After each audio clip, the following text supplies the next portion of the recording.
Hello，大家好，我係 Chris。咁咧上年啦，喺2024年減息之前咧，就拍咗條片，咁啊同大家講咗話，嚟緊減息嘅話，咁有啲乜嘢資產咧，我認為係利好噶啦，咁同大家分享咗啦。咁今日同大家做個簡單嘅重溫先，咁跟住咧都會講下，嚟緊啊，我哋應該點樣去計劃好咧咁樣。咁咧右下角咧就係我上年2024年啦，即係減息嘅時候，拍條片俾大家嘅，咁就講緊以上我上邊呢幾個唔同嘅利好或者利淡嘅啲情況啦。咁啊定期唔使講，一定係利淡噶啦，即係減息咁啊定期一定減噶啦。咁呢個都唔使估，大家都知噶啦，呢樣都唔係話我講中咗，係一定會做、一定會發生嘅嚟嘅。咁而另外嗰啲啦，譬如係樓價、黃金、債市、股市，其實減息咧都會利好呢一堆資產嘅。啱啱過咗呢一年啦，係咪真係做得到咧？咁今日就同大家重溫一下啦。咁當然啦，呢個係減息對佢哋嘅影響啊。咁而有其他嘅因素都會影響到佢哋嗰個資產價格噶嘛，即係譬如簡單舉個例啦，可能係有個人咁，可能佢係身形係比較肥胖嘅，咁可能係佢食好多嘢可能係佢食唔係太多嘢，不過佢就唔做運動嘅，完全唔做運動嘅同埋佢好吸收嘅咁樣，咁都會引致佢肥胖噶嘛。咁所以你話呢啲資產嗰個影響係咪淨係得利息會影響佢咧？唔係嘅，咁但係利息其實都真係有影響到佢哋嘅。好啦，咁啊喺個樓價嗰方面啦，咁其實樓價喺上年講咗啦，就係會利好嘅。咁點解會利好咧？就係因為你減息，咁嗰個按揭啦，即係借貸嗰個利率低啲嘛。咁低啲嘅時候，啲人咪更加會願意去借呢個按揭去買翻樓咯。咁啲人願意買翻樓嘅時候，咁啊會令到嗰個需求啦會增加翻咯。咁但係咧，其實大家過去呢一年啦，都唔見樓市一個好好嘅反彈嘅。咁但係你話係咪持續地好差咧？又冇真係前嗰兩年咁差喎。即係前嗰兩年你係唔會見到我而家 cap 出嚟嘅呢啲咁嘅報道，就係話有啲咁嘅短炒個案咧係有賺啦，有獲利噶嘛。咁因為呢一啲嘅樓啦，呢啲物業啦，咁其實佢係 undervalue 咗，即係話個市場估得佢太平啦，而有啲人見到呢啲係有一個炒嘅空間，有個炒價嘅空間喺度喎，咁咪做咗一啲短炒，令到佢獲利咯。咁即係話其實個樓市係咪話真係見底咧？又唔敢話真係見底，不過係有部分嘅物業咧係估得低咗嘅，大家或者個市場係將佢估得平咗嘅，而令到咧有咗少少咁嘅水位喺度啦。咁所以上年講嘅，如果減息對個樓價係利好嚟講啦，咁其實今年的確都係做得到嘅。其實同一時間呢個嘅供應都好大增加嘅，周圍都好多新樓出緊嚟啦。咁啊二手市場裏邊都有好多人都想買樓啦咁樣。咁所以你話樓市係咪真係仲可以炒起咧？咁呢樣嘢好難講。暫時未見到有個咁好嘅現象，咁但係真係有一啲短炒嘅情況啦，喺今年2022年係發生過嘅，即係大家見到裏邊大埔啊、啟德、天璽天啊、屯門啦，都發生過咁樣嘅狀況出咗嚟嘅。而呢啲狀況咧，減息前其實大家真係非常之難去見得到嘅。咁但係過往一年真係有發生過，真係有少少對個樓市啦有少少正面嘅影響喺度嘅。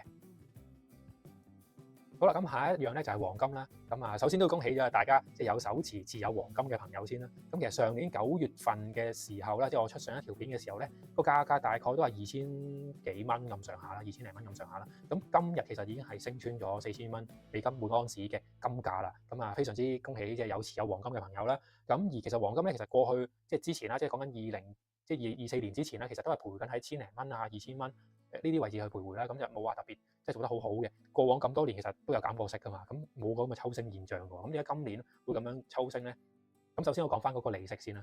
咁就係上年都講咗啦，即係上一條片講咗啦，呢度就簡單講兩句啦，就係話其實黃金啦、避險資產啦，咁其實大家做定期其實啲資金都係偏向保守噶嘛。咁如果個定期嘅利息減低啦，即係定期冇咁吸引喎，之前做4厘，而家得3厘，之後得2厘，冇咁吸引咯。大家咪願意咧將呢啲本身做定期嘅錢落去買翻黃金咯。因為之前其實係賣咗啲黃金走去做定期噶嘛，因為定期個息高嘛。咁但係而家個息又開始低啦，咁啊大家咪將啲錢咧擺翻黃金嗰度咯。咁啊令到個黃金嗰個價格咧係有利好嘅。咁但係個利好都不至於咁樣抽升嘅喎。咁啊其實當中啦25年又發生過啲乜嘢事咧？咁啊第一樣嘢啦，即係美國總統當選啦，即係上年嘅事啦。咁Donald Trump 啦，特朗普啦，咁佢當選之後，咁其實嗰個即係個政局上面啦，即係佢會有好多唔同嘅一啲關稅措施啊，啲貿易戰上嘅一啲政策啊咁樣啦，係啦。咁過去呢2年其實都多咗一啲嘅戰爭出現啦，咁呢啲嘢大家都唔想見到嘅。咁但係喺翻嗰個市場嚟講啦，咁既然有戰爭出現，咁黃金一個避險嘅資產，咁其實係會利好啦。咁除咗真係飛機大炮嗰啲戰爭之外，咁貿易戰都係戰啊嘛，咁都係戰爭嘅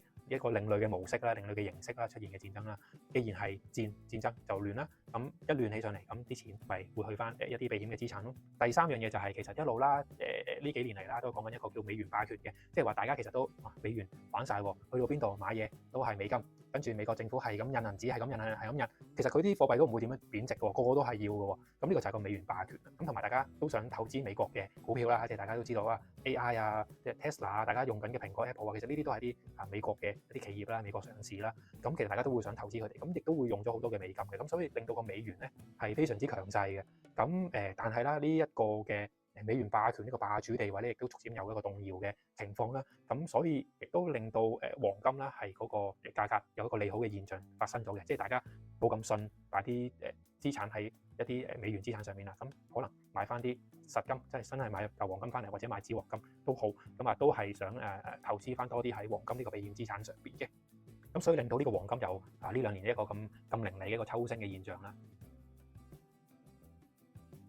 好啦，第三樣嘢講下呢個債市啦。大家見到呢幅圖咧，咁其實大家睇紅色嗰條線咧就係個債個價啦。呢一點咧大概114、115咁上下呢啲咁嘅位置啦。咁而家嚟講咧都113至4呢啲咁嘅價格水平嘅。咁你話債市其實減息應該係要升噶嘛？即係講翻啦，其實無論係債券嗰個價格嗰條公式又好啦，每個債券個價格個公式咧就係1 over 呢個利率嘅。咁即係話佢同個利率係成反比嘅。簡單啲講，即係利率越減，個債個價格就越升嘅。咁但係點解過去呢一年其實有減到息嘅喎？點解佢又冇升咧？甚至喺2025年1月份呢個時間仲要係跌咗一個去到100幾呢個咁嘅低位咁樣咧？咁其實都要睇翻，就係話，其實雖然個利息對個債價係有影響嘅，咁但係同時呢一樣嘢都太多人知道啦。咁所以喺減息前咧，其實大家啦個市場咧已經係炒貴咗個債價，炒到貴晒嘅時候，咁到時你一減起上嚟，亦都唔係預期減得咁多喎。預你可能減得好犀利嘅，減下減0.5嘅個市場，咁但係原來實際出到嚟咧。美聯儲嗰邊鮑威爾佢淨係減咗0.25嘅啫，減得少咗，咁令到嗰個市場唔接受呢一樣嘢咧，哇！原來係減咁少嘅咋，對同個市場個期望咧發生咗個落差嘅時候咧，咁令到個債券嗰個價格都有少少負面嘅影響啦。咁但係你話全年嚟睇，咁其實都係差無幾嘅啫，個債價又唔係話真係蝕好多咁樣嘅。咁如果計埋收息，其實都仲有賺啦。咁但係你話係咪真係做得好好咧？咁債市嚟講呢一年普普通通啦，真係唔係一個非常之好。相比起你買咗黃金或者相比起你買咗股票咧，咁其實債市咧比較落後啲嘅，做得相對冇咁好嘅。好啦，咁下一樣就係個股市啦，亦都係大家非常之關心㗎啦。咁相信好多嘅我哋香港嘅股民都好開心啊！即係大家都買唔少港股啦，知道即係點都會揸住啲可能騰訊啊，或者可能會買啲匯豐啊之類啦。咁今年個升幅都非常之唔錯啦，咁恭喜大家先。咁另外就係睇翻，我哋其實除咗喺呢個恆指嗰方面啦，即係而家講緊2024年去到16,000點、17,000點左右呢啲位置，去到而家26,000啦，嚟緊可能都會睇到30,000呢啲咁嘅位置嘅時候，咁大家個資產啦係有好大嘅增幅嘅。即係如果大家手持好多嘅港股嘅話，咁嗰個資產個增幅應該都唔少嘅，或者係有啲強積金啦、MPF 啦，咁其實嗰個表現都應該係做得相當之唔錯嘅。如果有投資到港股市場嘅話，咁如果下邊嗰幅圖啦，講緊美股個市場啦，我哋睇納指啦，因為其實你話睇 S&P 即係睇標普係咪唔得咧？都得，都仲有人睇標普，咁都有好多人睇標普啦。咁但係其實而家喺美股嗰邊啦，最影響個市場嘅其實都係美股7雄啦，即係 Tesla 啊、Nvidia 啊、Google 啊、Meta 即係 Facebook 啦、Apple 啊呢一堆咁嘅公司啦，即係美股7雄佢哋啦。咁所以其實個納指就相對係比較而家多人去留意嘅。上年嘅9月，咁其實去到依家嚟講啦，咁其實納指都升咗大概10幾20% 左右嘅，10幾個 percent 就點都有嘅。咁當然啦，佢中間都跌過一轉嘅，大家見到呢度有一嘢咁樣跌咗一陣咁樣嘅。咁嗰一下咁其實就係今年嗰個即係個關稅啦，係啦，個關稅啦，4月份嘅時候啦，個關稅嘅問題啦。咁頭先都講過啦，亂啊嘛，係啦，因為一打呢啲貿易戰，一玩呢啲咁嘅關稅嘢咧，咁啊亂啊嘛，亂起上嚟，你見個市場就即時反應啦。咁嗰下跌咗一轉嘅，咁但係啦，去到依家啦，其實都再創翻一個新高嘅。咁對個之前都講過啦，咁就係減息，令到一啲商家啦，或者令到一啲做緊生意嘅企業啦，佢哋可以用一個較低嘅借貸成本去借錢做多啲生意，咁呢樣嘢係做好個市場噶嘛，會利好個股市噶嘛。股市就係一堆上市公司，就係一堆做生意嘅企業。咁既然佢哋借錢嘅成本低咗，佢哋對於佢哋個營運嗰方面咧係有好處嘅，對佢哋營運啊發展啊有好處嘅，咁令到佢升咗啦。咁第二樣嘢其實港股嗰邊啦都講多少少啦，咁就係其實咁多年嚟咧，即係港股即係過往呢幾年嚟，其實都即係 undervalue 得好緊要啦，即係被低估值得好緊要啦。咁頭先都講過啦，即係美元個霸權、霸主地位可能有少少影響嘅時候，而市場去揾緊一啲俾個市場低估咗嘅一啲資產嘅時候，咁其實港股亦都係一個非常之值得佢哋投資嘅一個資產啦。同埋上年啦都出現咗呢個 DeepSeek 啦，即係其實內地啦咁啊有啲研究即係 AI 嘅一啲公司啦，咁亦都係出咗一個 DeepSeek 啦，咁就係可以用到一啲即係好低門檻嘅芯片咧，就可以即係玩到 AI 啦咁樣。咁呢一啲嘢其實都係令到大家留意多咗中港呢個市場嘅。好啦，咁既然利息對於嗰個市場啦，頭先講過唔同嘅資產啦，有債券、有黃金、有樓價，即係樓市、有股市，咁多樣嘢都係大家好關注嘅嘢啦。咁減唔減息其實對於大家嚟講都幾緊張嘅喎，應該要。咁嚟緊會唔會減息咧？咁樣咁我咧就唔係美聯儲嘅主席啦，我亦都唔係裏邊嘅官員啦。咁好客觀咁同大家做少少分析啦。咁首先美國減息，咁美國要睇邊啲人可以影響到個息口啦。第一位就係特朗普啦。咁特朗普做總統啊嘛，總統一定係關佢事㗎啦。佢都係有一個發言權喺度啦。對於呢個利息，咁大家都知道其實特朗普佢嘅背景其實佢係一位商界人士嚟㗎嘛。咁其實佢都係想促進到個股市嘅，佢都係想一個商業上有好好嘅發展嘅。咁呢個係第一啦。咁第二樣嘢就係其實美國嗰個美債個問題啦，即係美債嗰個違約個問題啦，其實大家都幾關注嘅喎。咁呢個美債違約呢個問題，因為佢個利率太高啦，咁而令到咧呢啲美國嘅國債咧，佢每年都俾緊好多好多嘅利息支出出去嘅。咁如果持續地俾咁高嘅利息支出咧，可能頂唔順嘅喎，可能還唔到息，甚至有機會還唔到本嘅喎，將來。為咗去舒緩呢個情況，為咗去減低呢個美債嘅違約風險，佢咪要想快啲去減息咯。咁呢一個係減息嗰邊嘅即係最主要嗰兩個原因啦。咁而唔減息嗰邊咧，即係其實係即係聯儲會嘅主席啦，鮑威爾，其實佢就唔話唔減息嘅，而係佢睇嘅嘢唔淨止睇頭先嗰兩樣嘢，佢仲要睇埋其實好多嘢噶嘛，包括最緊要嘅係一個通脹啦，因為啲物價貴啦，咁而通脹咁劇烈嘅時候，咁其實造成嗰個經濟嘅損害都好大噶嘛。如果我減息，會再刺激個經濟嘅喎，會再刺激到個通脹嘅喎，咁我就冇乜減息空間啦。咁所以而家咧就變咗有少少即係兩邊不是人啊，佢減又唔係，唔減又唔係。咁所以你話嚟緊會唔會持續地去減息咧？咁呢度就你話加息嘅機會應該就好低啦。咁但係你話會唔會可以好快地減息，好持續地過一兩個又減，一兩個又減咁嘅？相信都難啲啦，因為大家頭先即係所聽我嘅分析，咁其實都聽到就係其實有唔同嘅因素要考慮，有兩個因素，即係兩邊嘅因素都好緊要嘅，減息嘅因素又好緊要，唔減息嘅因素亦都好緊要嘅。即係頭先講咗啦，就係嗰個一嚟就係總統個壓力啦，二嚟就係嗰個美債違約個問題啦。咁但係另一方咧，亦都要考慮呢一個嘅通脹嘅問題喎。咁所以其實而家咧就夾咗喺中間嘅。咁呢一個咧就係我對嗰個即係利息啦，即係或者係一個減息嗰個走勢啦嘅一啲分析嚟嘅。咁希望俾到少少嘅參考嘅價值俾大家啦。即係簡單啲講，Chris，減唔減息啊？到底想減咯，好想減。咁但係通脹好勁，又唔係真係可以減得咁快咯。呢個係我嘅睇法啦。咁大家可能有各自唔同嘅睇法嘅。咁呢度就分享咗我自己嘅睇法先啦。好啦，咁而家如果我話做定期嗰個利率又唔係咁吸引，但係入市咧又怕高追喎。咁到底點樣好咧？有冇啲咩建議可以俾到大家去參考咧？咁樣，如果你想入市，但係你又怕高追，咁其實有一個方法咧，係都適合大家去做嘅，亦都可能有好多觀眾朋友都聽過啦。咁但係如果未聽過觀眾朋友咧，都可以喺呢度簡單咁樣咧聽我講解一下呢一個嘅平均成本法買入一啲 ETF 啦，係點樣做啦。咁呢度我攞咗港股恒生指數出嚟，咁但係其實當然你可以買美股都冇問題嘅。咁呢個平均成本法去買 ETF 咧，就係其實呢個就係個股市個走向啦。咁嚟緊係繼續升定係會跌，其實唔知嘅，橫行定係點樣，暫時未話好清楚。咁但係如果以而家呢一個咁樣嘅走勢為例，如果我呢一個點開始買，我唔睇後邊嗰橛，我淨睇前面嗰橛，其實佢高位嚟嘅喎。咁但係我唔係呢一日就買晒全部錢啊嘛，我分開，可能我每個月買啲，或者我每半年就買啲，總之我隔一段時間就買，隔一段時間就買。咁就算我真係咁唔好彩，我買嗰日頭嗰一日係高位接咗貨，咁但係我嚟緊我都係可以越買越平，係咪？咁去到佢之後真係升翻嘅時候，咁其實我都仲係有賺噶嘛。我呢度又買，呢度又買，其實個平均個成本其實係可能係呢條線嘅啫，大概係呢個位置嘅啫。咁去到呢度我都仲係有賺啊嘛。咁但係如果我話我呢個位置已經100%我 all in 咗啦，咁去到呢個位置都係有賺，咁就賺少咗好多啦。咁同埋個風險都大咗好多啦，個風險都大咗好多啦。咁但係如果我平均地買嘅話，咁其實拉翻出嚟條線喺呢度，雖然唔係最低點，但係都唔使最高點度接晒貨啊嘛。呢個情況底下，其實大家都仲係有賺嘅。平均成本法，只要你之後呢一個資產啦，或者呢個指數啦，你所買嘅指數啦，如果係美股就係美股嗰個指數啦，如果你買標普就係標普啦，如果你買納指就係納指啦，如果你買恒指就恒指啦，如果你買股票就股票啦。只要佢有一日係升得創咗新高嘅，咁其實你係已經有錢賺㗎啦。而佢唯一會蝕嘅情況係乜嘢咧？就係佢未創新高之前，你就已經停咗，或者你就已經即係唔喺度啦，你已經唔喺度啦。咁其實你咪攞唔到咯。咁或者第二個情況就係其實佢呢度一路都跌嘅，即係呢度有買，一路都跌咗30年都仲係跌緊嘅，咁就真係冇辦法啦。呢個就真係回唔翻啦。咁但係只要佢之後有一日升得翻咧，咁其實你都係會有賺嘅，同埋個風險係會低過你一次過抌晒全部錢落去嘅。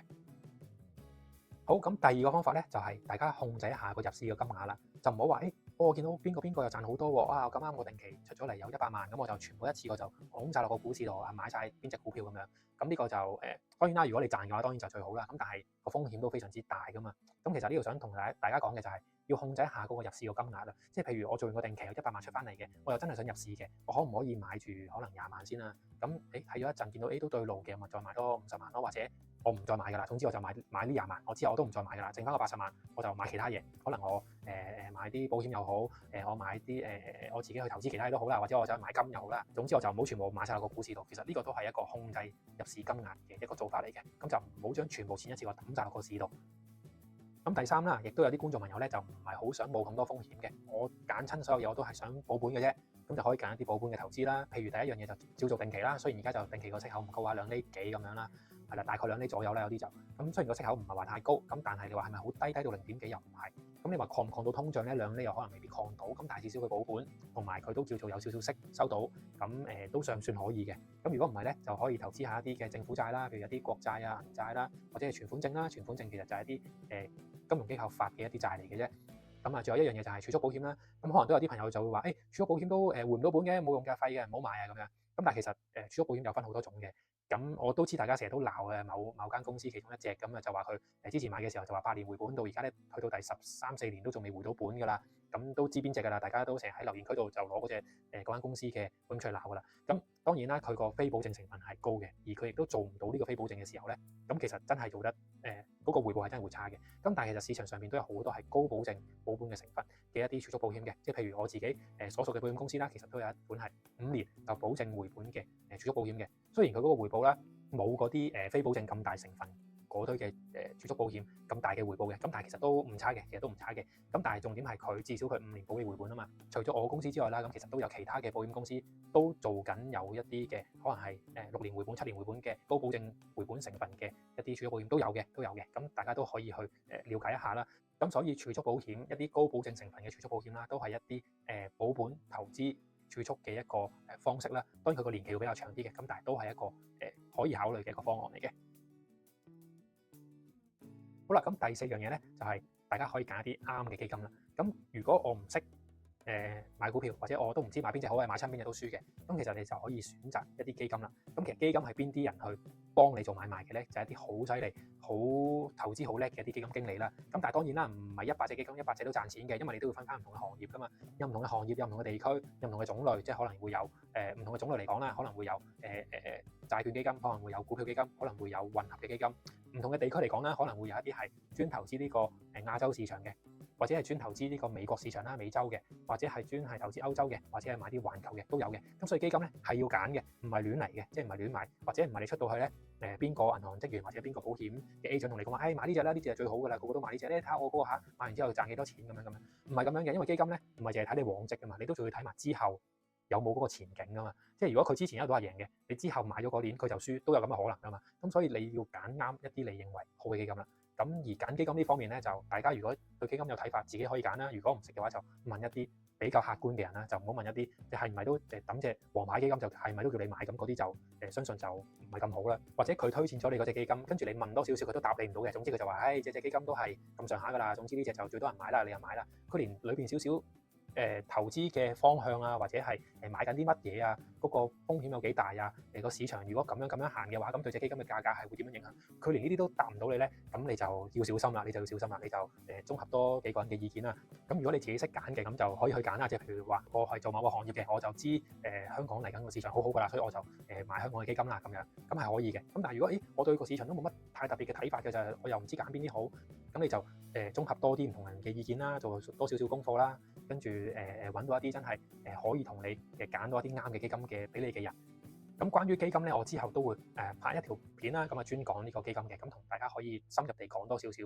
咁希望大家去揀基金嘅時候都有多少少嘢可以參考到啦，即係我要睇啲乜嘢嘢咧咁樣，咁都可以俾多少少嘢大家參考啦。咁希望條片就盡快可以拍到俾大家啦，因為而家就暫時未有任何嘅準備住嘅。咁啊講到呢度嘅時候，你發現其實基金都有好多嘢講喎，咁啊順便就同大家講埋就話，嚟緊可能都拍條片同大家講少少基金嘅嘢啦。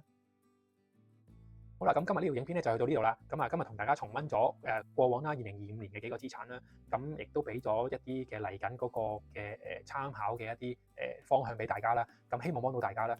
如果有啲咩困難啊、疑問啊，或者係我講得唔清楚嘅，咁就歡迎大家同我哋去聯絡啦。咁今日條影片就去到呢度啦，希望幫到大家啦。我哋下條影片就再見啦，拜拜。